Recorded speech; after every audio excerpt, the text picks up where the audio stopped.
is wrong with me? I'm letting a few episodes get me down over... Ah!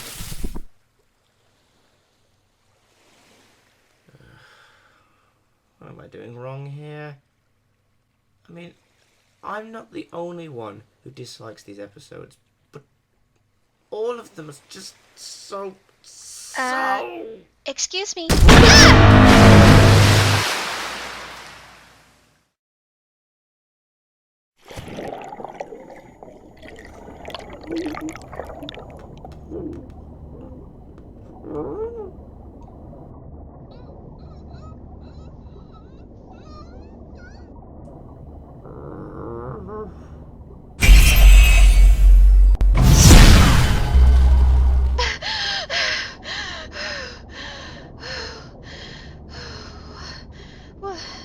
What just happened?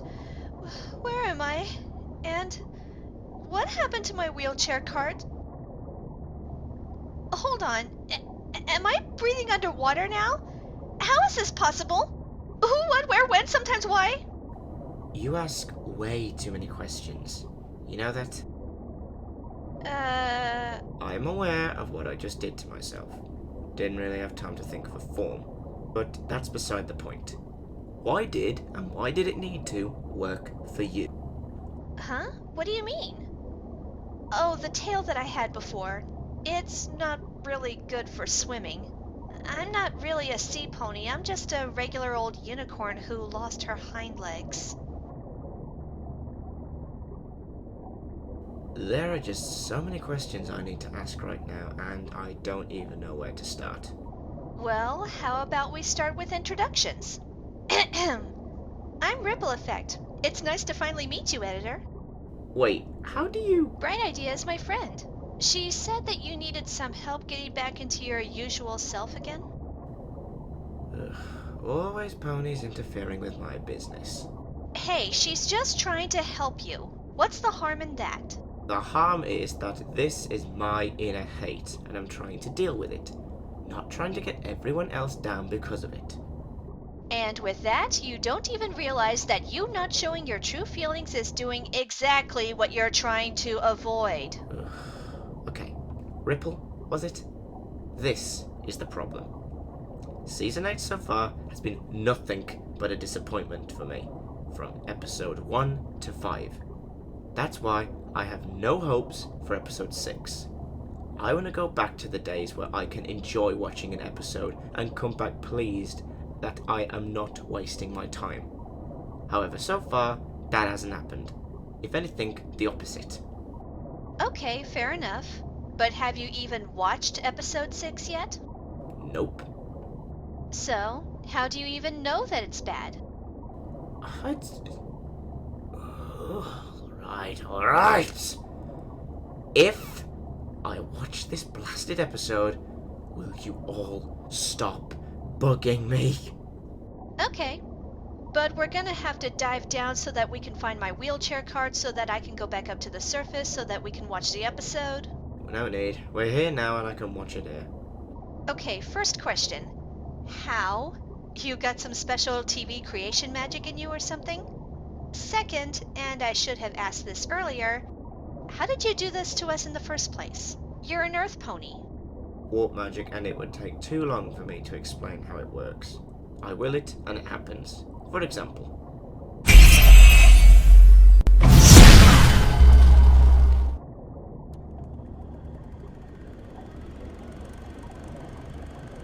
Okay, this is 7 colors of weird and impossible and amazing.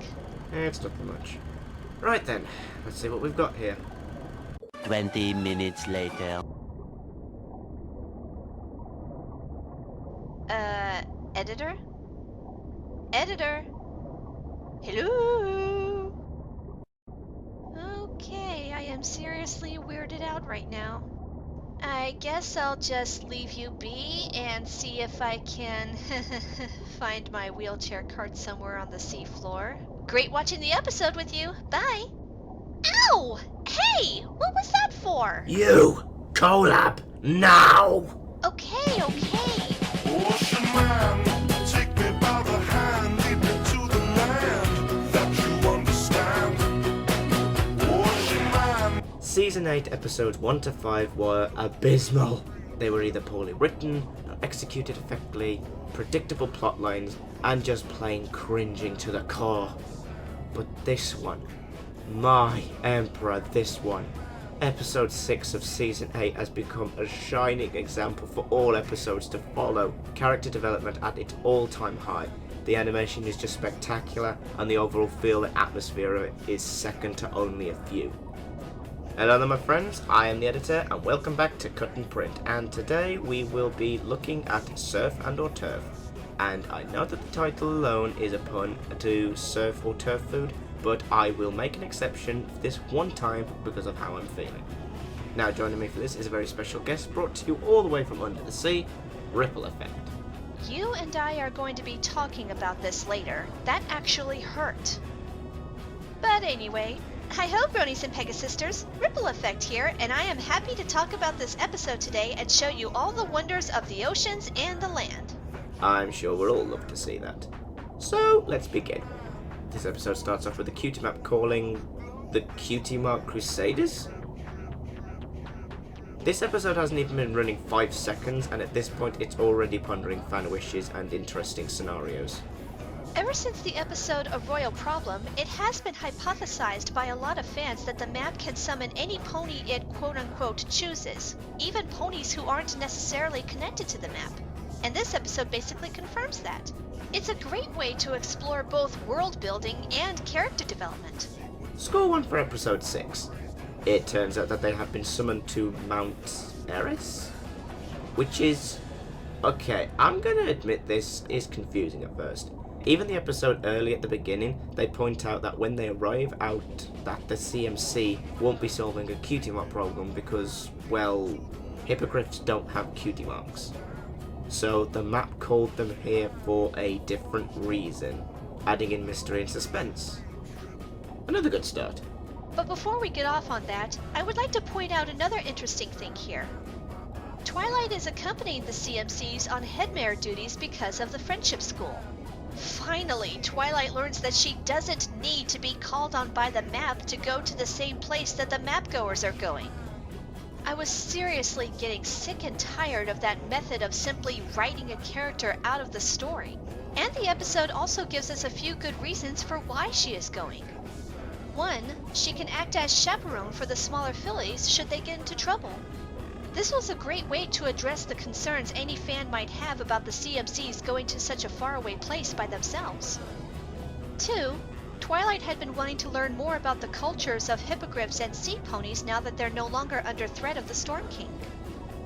And 3, she needs to get a permission slip signed by Silverstream's parents so that she can go away on field trips. The only problem I have here is that third reason. Wouldn't that be something that the parents and or guardians would do during sign-up? I mean, I can understand permission slips for specific events coming up with short notice, but this sounds too general and conveniently timed. Either that or Twilight's been slacking off in the paperwork department. Moving along, we run into a very enthusiastic sea pony who turns out to be Silverstream's brother, named Terramar. And that's very clever writing right there. Terra is Latin for Earth, such as in Warhammer 40k, Earth is known as Terra, basically meaning the same thing. And Mar is the Spanish word for sea. But that's not only his name that is creative. See that necklace he's wearing? It's a piece of the magical pearl from the movie, allowing all hippogriffs to transform themselves from a sea pony and back again at will, which is a fun little callback to see how Silverstream was able to do that back in school days. The only time I will praise those episodes. From here, we meet up with Silverstream's father, Skybeak, as he seems to be involved in some form of aerial jousting match with another hippogriff, just because. Turns out that they do this regularly, reason being from what Terramar states. Hippogriffs really like being hippogriffs. I like to see a species that takes great pride in being themselves, and it plays into the story later in the episode. But for now, we learn why the CMCs were called out to Mount Aris in the first place. Mount Aris is one great place to live. That's why Silverstream and my dad and some of my cousins came back here. But Sequestria is another great place to live. That's where my mom is. You know, I can see how this runs parallel to how kids might feel after their parents get a divorce and go their separate ways. I wish I could say I relate, but my parents have been married a long time, and they're just as much happily in love with each other now as they were when they got married. I'm kind of in the same way, except with my parents being in their 60s. At this rate, a good portion of it is just them complaining together about how the youth of today act.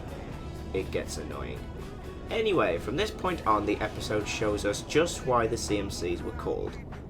Well, at least why 2 of them were called.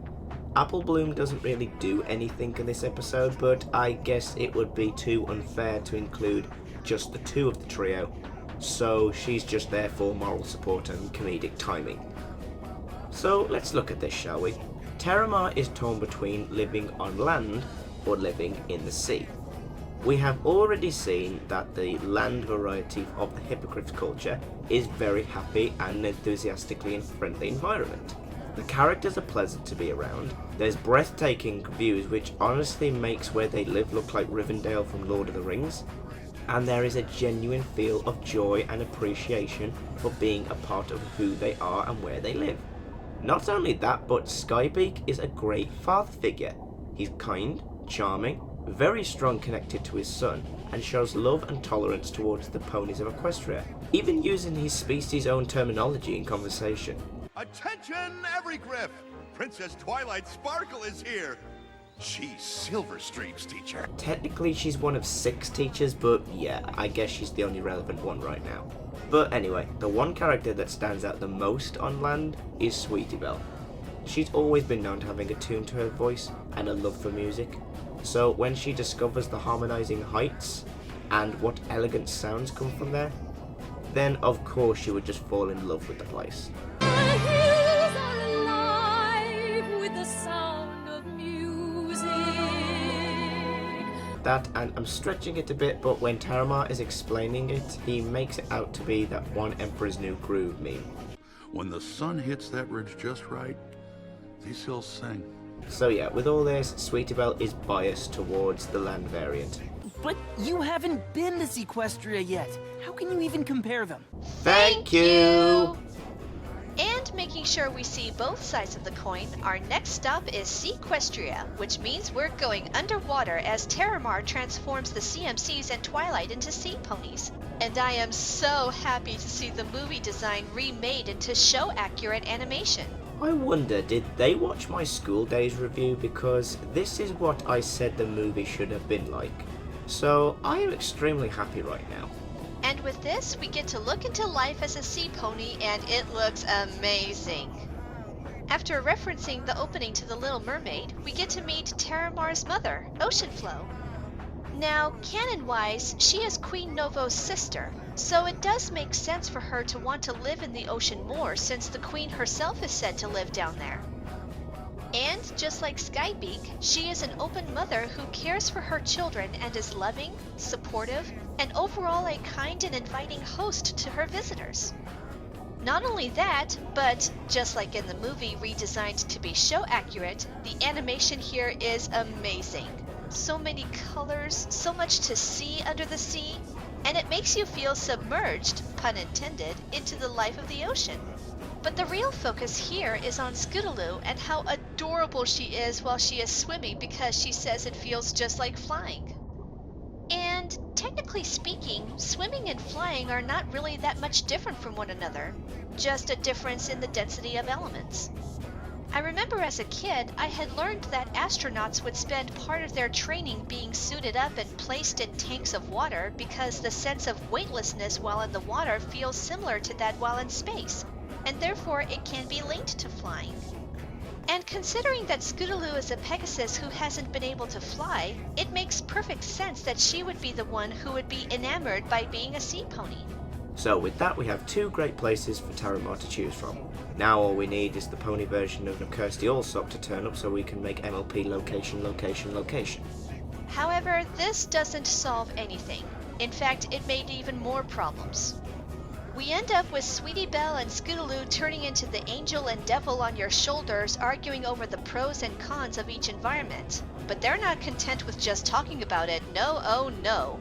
They must do it in song. Oh my gosh, the song. It's almost hard to believe that it's just one song. The tone of it starts off as sad but hopeful. Your heart is in two places, you can only live in one. You're torn between the hilltops and the tide. Then it becomes cheery as it talks about the benefits of both places. The eagles are regal, but the skulls are cooler. Their claws are so awesome with their sweet maneuvers. And finally, the tone fades darker as Sweetie Belle and Scootaloo argue and fight. This is the end, don't ever talk to me again. Yeah, that really solved all the problems, didn't it, girls? After Apple Bloom tries mediating between Sweetie Belle and Scootaloo, Twilight comes back into play. And I really like that scowl on Apple Bloom's face when she backed away from the argument. Considering what you said earlier about Apple Bloom just kind of there in this episode, I think that was part of the point. Apple Bloom contributed very little to the problem, which was part of the reason why her trying to mediate didn't work. It was like she was trying to say, y'all made this mess, and I'm not cleaning it up for y'all. Actually, I just thought of something. What's that? The symbolism. The CMC are symbolizing the entire situation. How do you figure? Okay, so we have Mount Aris and the wonders of the land and what beauty can come from it. Sweetie Belle is playing the part of that. Then we have Sequestria and the joys of the ocean, gliding through the waves and the other a world unlike that above the surface. Scootaloo represents this role. And finally, we have Taramar, likes both places but is unable to come to a moral decision and therefore doesn't have much to say. That is Apple Bloom. That's why she hasn't been doing much in this episode. That's why the map called them in the first place. The CMC are episode 6 incarnate. Wow. When you put it like that, that sounds incredible. This episode is genius. Even when it comes to the CMCs making up and arguing, they have likes in all things because if you are together, then it matters not what happens. Or in Teramar's case, he likes both places to live. Both his parents live in separate areas of living. They could be divorced, but by the way that they act around one another, I really don't see that. Maybe something along the lines of like a long distance relationship? That does answer one of the questions I've had about this episode from the beginning. I didn't notice this at first, but the comments that Skybeak and Oceanflow had made when they greeted their son, about how Skybeak hadn't seen him for days and how Oceanflow said he was staying for dinner this time, those comments also contributed to the problem. It was really a nice touch to see the parents owning up to that as well. Now, this is completely off topic, but it is something that's been bugging me throughout this entire review. Let me guess, is it how you have been all angry and angsty and passive-aggressive to this episode without any real reason for it? Well, there's that, but Skybeak. I know that voice from somewhere. Your hippogriff heritage is something to be proud of, certainly. Hold up a sec.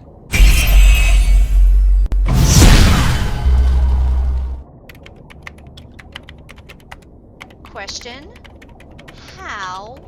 Warp magic, deal with it. Well, at least it's not It's Peaky Pie, don't question it. Okay, Skybeak. Aha! Here we go. Skybeak is placed by...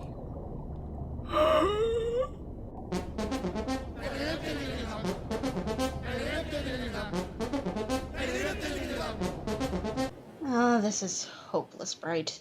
We're never gonna find them out here. Not like this. There's too much water going through. Don't lose heart, Crimson. If I know Ripple, she'll be finishing up with Editor and have him back to his old self anytime.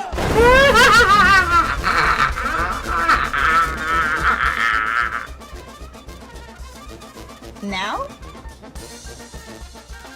Ripple, what did you do to him? I actually wish I knew myself, Bright.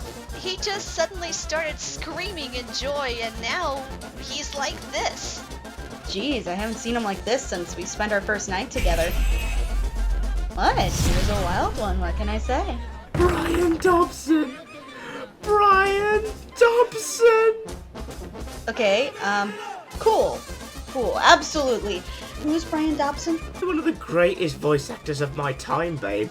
And he voices Skybeak. Brian Dobson is a Canadian voice actor, and he has made his mark in voicing hundreds of characters in hundreds of franchises, such as Dragon Ball playing Evil Blue, Supreme Kai and Zarbon. He's also been in Transformers games and the animated versions, so many roles to choose from it would take forever. But my main knowledge of this man is from Warhammer 40k Dawn of War. He voices every Orc unit and every Space Marine unit in every single game made up from 2004 up to 2017. Or as he puts it, my name is Brian Dobson. I play the Space Marine, Orc Commanders, Orc Boys, pretty much the entire game. the fact that yet again Warhammer 40k moments have made itself into MLP just makes me so happy, and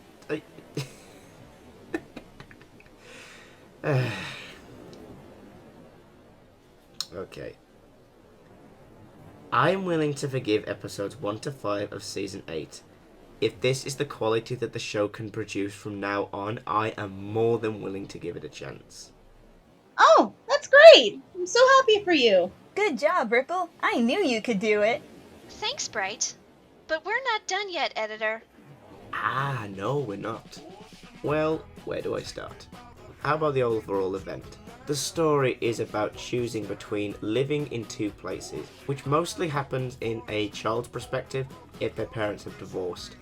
I can see how it can relate to families who have had this struggle, but the way it's just being told is unique, and as well, the moral of you being more than just what you are and where you come from is a great message to give children.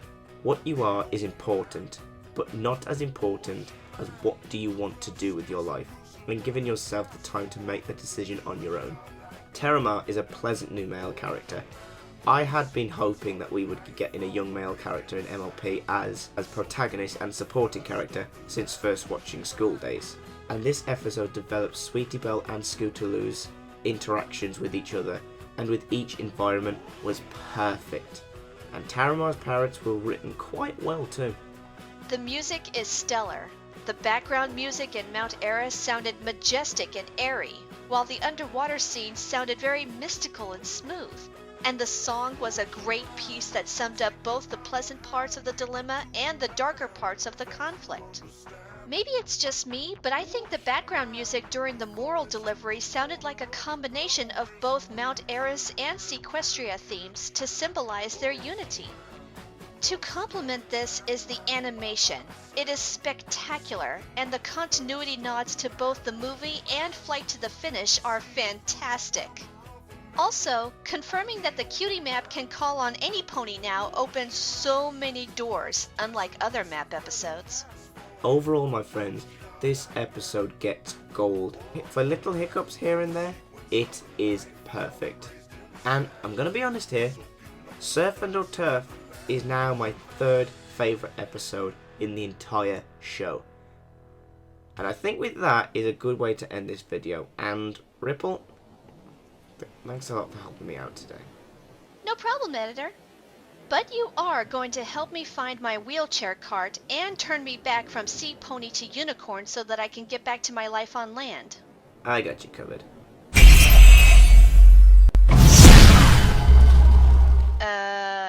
What did you just do? I made it so you can breathe in both land and sea. And as soon as you hit the water, that pendant of yours acts as its very own respirator. Oh. Oh! Wow! That is amazing! Thank you!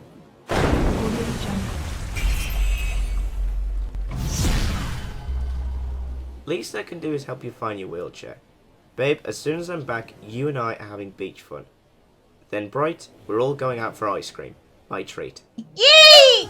Let's go. Until next time, my friends, I am the editor, and cut, that's a wrap.